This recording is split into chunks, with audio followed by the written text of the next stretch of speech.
Hey everyone, welcome to today's collab. This is our last collab of the year, so thank you for joining or tuning in. So for this collab, we're going to be talking about student organization transitions.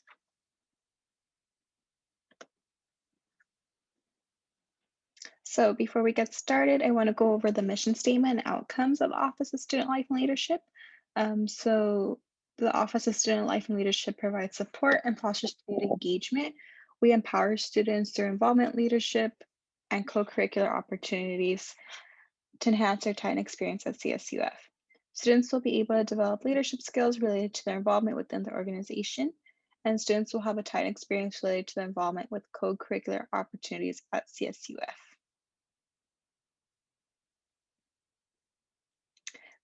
This is our student life and leadership team. So I'm a part of the team. My name is Christina Cruz. My pronouns are she, her, hers. I'm the current student organization graduate assistant. And this is the rest of our staff. We always just like to share the faces behind our office because you don't really get to interact with us or see us as much. So this is our staff.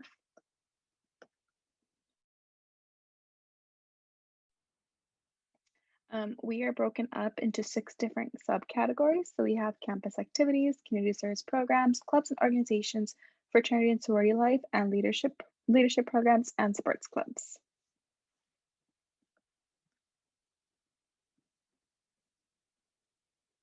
So for today's agenda, there will be icebreaker, importance of transition, before leaving office, before taking office, role of advisor, reflection and goals, retreats, and other important information you should know. So the icebreaker for today is really simple. Just asking for people in the chat to put their names, pronouns, organization, current position, future position in the organization. And then lastly, just curious, are you coffee, tea, or energy drink type of person? I am a coffee person, so we know that about myself. Great. So let's go ahead and move on. So we'll go ahead and just start with the importance of officer transitions. So I think it's always important to ask yourself, why are officer transitions important? Why does this matter? So just really briefly, there's a lot more to this, right? But some important info is just knowing that they matter because they provide new leaders with organizational knowledge and confidence. It gives outgoing leaders a sense of accomplishment and closure. It minimizes the loss of momentum and accomplishments of the organization, provides a sense of community among the membership, and ensures sustainability of the organization. So I know for myself, in my student involvement experience, officer transitions were essential, right? We really needed to know what was going on, and it really did allow for any questions to be answered. And I think the big key component that really stands out to me here is the sustainability of your organization. At some point in time, if you were here in an organization, even in your first year, you're going to exit out of the organization, right? You can still be involved as an alum, but you will no longer be in those like day-to-day operations. And so you want to make sure that this organization is here to stay. So that's why these officer transitions are so important. So then, are you an outgoing officer? If yes, this is information for you to know and think about. So these are some things to consider before leaving office. You want to make sure to introduce yourself to new members. Even though you're leaving, it's still really important to have that conversation and connection with people. You want to review your constitution, organize files, records, notes, reflect on your goals, achievement, processes, and governance. And then, really crucial, schedule a time for outgoing officers to meet with incoming officers about their role. You want to reflect and discuss expectation for outgoing and incoming officers. Introduce incoming officers to key people and staff. This can also include your advisor. That's a really crucial person to introduce your incoming members to. And then you can also help coordinate and attend the transition retreat. So all of this is really important. Again, in my own organization, this is something our officers did for us. We would have something that we called pass downs, which were essentially really just this transition piece, and there was a space created for that.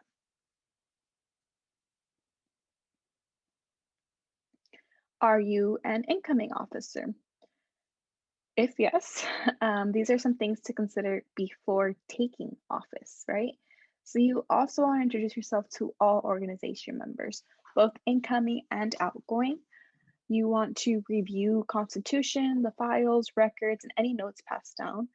You want to reflect on expectations and goals for the upcoming year. Meet with outgoing officers about their roles or role. Reflect and discuss expectations for both outgoing and incoming officers. Reach out and meet with advisor. Familiarize yourself with student life and leadership registration process, and coordinate the transition retreat. So this is super important so that before you go into the position, you can really feel prepared to start, right? You want to have as much as information as you can about the org, especially if you're a new officer who's never served on the board. It'll really give you some clarity on what really goes on behind the scenes in a student organization. So, role of the advisor. It is really important to note that the role of the advisor looks different for every student organization, but advisors are often the constant among student organizations. So again, I mentioned earlier, at some point you will leave the university and hopefully graduate from the university, and there will be a point where there are no old members, it's all new members. And so the advisor is someone who hopefully is there throughout this, and they really can see all that change and provide a lot of great insight. And really, advisor roles vary and they look different for everyone, right? They can serve as an educator, a mentor, team builder, conflict mediator, a reflective agent, policy interpreter, a motivator. Advisors really can help with transitions, so they're a great person to reach out to throughout the process. They have a lot of information to offer, and they can probably give you a different insight than only speaking to the officers, the outgoing officers.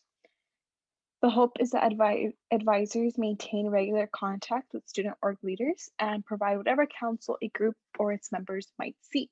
And again, each advisor relationship looks different. Some advisors are really hands-on and attend all the meetings and go to several events and even help plan events. And other advisors are more distant and are just there when they're reached out to, right? So consider the role you have or your organization has with the advisor and what kind of role you'd like them to have. Elections. So elections are really important, right? That's how you get new officers. And so if you have not already done elections, I highly encourage you all to utilize Titan Link as a resource, especially during this virtual time. Titan Link provides us a different way to conduct elections, even when we're in person. This is a great tool. So there is a YouTube video that you all can watch. At the end of this presentation, I will share out a resource guide. And so the resource guide will directly link you to this video. Reflection and goals. So it's super, super important to reflect as student leaders, celebrate your successes. This has been such a unique school year, right? You all have adapted to a lot and accomplished a lot, so really celebrate that. You should be proud of yourself, so make time for that. Think about what you've learned from the virtual environment. What can you take with you even when we return back in person, right? So some things to consider: were there some events that were more accessible to members because they were virtual? Could you offer some of those events virtually still in the future? Maybe thinking about your social media presence. Do that look different in a virtual environment? And can you continue that even when we're back? Also thinking about what needs improvement and what events or processes no longer serve your organization. It's okay to change things or do things differently, right? Just because something's always been done a certain way doesn't mean it needs to continue being done that way. You want to evaluate your membership recruitment efforts and identify areas of improvement. Evaluate your membership participation, evaluate your organization's risk management efforts. So this is basically like any safety protocols and making sure that that part is taken care of. And this again applies a little bit more to in person, but still important to think about.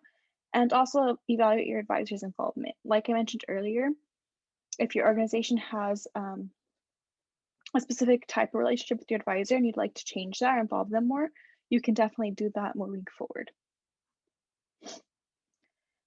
Okay, so student organization governance. So you want to review your constitution. The constitution is yours. There can be changes made to it, especially with re-registration period right around the corner. Keep your election process in mind. Evaluate your leadership position and roles. Are there things you want to change? If so, you can always update that in your constitution. Does your constitution reflect how your organization runs? And if it doesn't, can you add things to it to really show what your organization does? And do changes need to be made, right? So if there are changes that need to be made, you can do that. So what is the process to make changes to the Constitution? Again, re-registration period is right around the corner. So during re-registration period, you do have the opportunity to upload a new Constitution that has to get approved by the Student Life and Leadership Office. But this is a great time to submit those revisions and make those changes. Goal setting. So this is super important. You really want to try to make SMART goals. So what are SMART goals? There's a whole collab where we talk about SMART goals, but SMART goals are specific, measurable, attainable, relevant, and timely. These are really important because you're not just setting out goals with no thought to them, you're really building out these goals. So creating a timeline to visually see the steps towards the goal is super important, and holding individuals and organization accountable for these goals and what they said they were going to do is also super helpful. There will be a link to more resources on SMART goals in the resource transition guide that I will share out at the end of the presentation. So, student organization retreat. We also have a really great video on YouTube all about student organization retreats, so you can definitely check this out. This again will be linked in our transition guide that I will share at the end. But there are some key points I'd like to just highlight with you all. So some tips for this. Establish a purpose for your retreat. Really think about what's important for your org and what's the focus and what is this retreat going to accomplish. You want to go in with really clear intentions when building out this retreat. Also getting to know each other. There is a chance that maybe you already know the people who you'll be working with on this board, but there's also a chance that you don't. So you really want to make time to get to know one another. Review your constitution, right? You can make changes, so take the opportunity to review it. Set your SMART goals. This is really a great opportunity to set SMART goals because you can do them together. This way, it's a lot easier to hold each other accountable if you're creating them together, right? You can create SMART goals for both your organization and just for everyone, as everyone can also create SMART goals within their position. And in this time, it's also great to set expectations of one another. So having clear conversation and communication is really going to set you up for a great year. And lastly, at a retreat, but also really importantly, have fun. Retreats are meant to be a bonding time. I know for my organization, we had different types of retreats, and one of our retreats was for our new officers, and this was a time where we did all this stuff, right? And you really want to use this time to set up a foundation and establish like what this relationship is going to look like, but also make time for fun, whether it's a fun game or a video you watch, or there's a way to get to know each other that's a little bit different. Try to make it fun and exciting. So, transition guide. This is what I've been talking about throughout the entire presentation and alluding to. You all will have access to this, so I highly encourage you to please download it because it will serve as a great tool for you all. So this transition guide kind of goes over a lot of things I talked about. So there's things for outgoing and incoming officers, and maybe even more detailed than I laid out.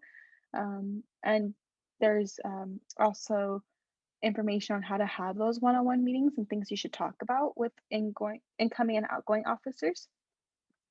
Notebook content, which is basically anywhere you keep your notes. Maybe you have this on a Google Drive or a Dropbox or whatever that looks like. These are all different things that are important to have in it. SMART goals, making sure you set them. How do you set these? There's information on planning a retreat. There's also an opportunity for you to reflect on those major accomplishments and think about the upcoming goals you have. So this is a really great resource to get you really thinking about what the upcoming school year will look like for your organization. And we also have tips and resources on here. So we have some event planning tips, some student leader tips, and some resources. Throughout the presentation, I mentioned the facilitating elections and retreats. Those are both linked here. There's also tightly tip videos, videos about leading a student org, student life and leadership events, ways to virtually engage your members, info on Titan Link, a bunch of great stuff. But one tip I'd really like to highlight are some of the student leader tips. So again, you'll have access to this, but for you all as you're thinking, especially for our incoming officers, please remember that you are a student first, and be realistic with the amount of events you plan, quality over quantity. Remember, you are a team, so ask for help when you need it. You don't need to do everything alone. Check in on your officers and members and really build a relationship with officers and members because you all together make up your organization. So again, you all will have access to this, and I highly encourage you to download it and keep it and utilize it. Also, save the date for Tuffy Awards. It's Thursday, May 6th at 12 p.m. and it'll be streamed via YouTube. Don't forget to submit your nominations for Tuffy Awards. They close Monday, April 19th at 8 a.m. So please, please, please get those nominations in. And lastly, re-registration is right around the corner. So incoming presidents will need to re-register their organization. And the Titan Link form will open on May 1st. And you'll receive more information from us as we get closer to that date. So thank you all for joining or tuning into this video. I really appreciate your time and have a great rest of your day. Bye.